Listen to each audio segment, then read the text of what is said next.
So, Jane, in my experience, when we work with companies in assessing their invisible workforce, the contingent workforce, typically there are agency style contractors or payroll contractors that are generally onboarded and brought in via a panel of some sort. Mm-hmm. And then you've got true service providers that are outsourced consultants, infrastructure, whatever the industry sector might be.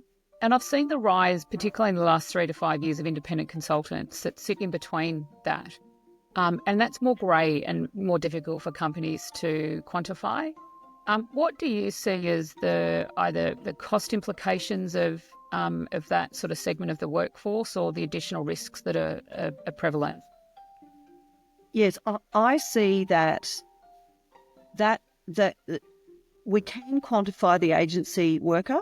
Yeah. You can quantify the dollars that you are spending on service providers, albeit, again, that is another part of the organisation or the workforce that you can't really put your hands on because they're delivering outcomes. They're not a number of people that you can count with a skill set. Yeah.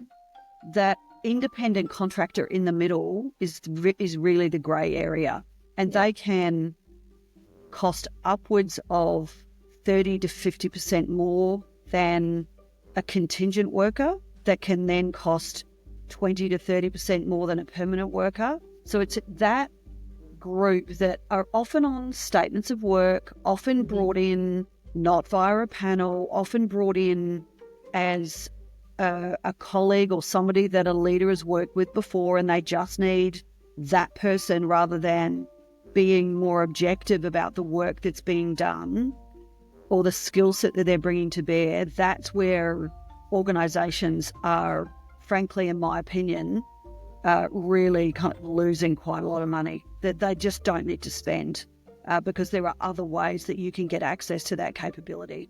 Yeah, I agree completely. And the barriers to entry for independent consultants are not very high. And, a company can be set up, not saying that they don't have the skills and capability to do the work, but it could be misclassified and significantly overspending on what is actually required, yeah? Absolutely right. I see that. I have seen that in all of the organisations I've worked in.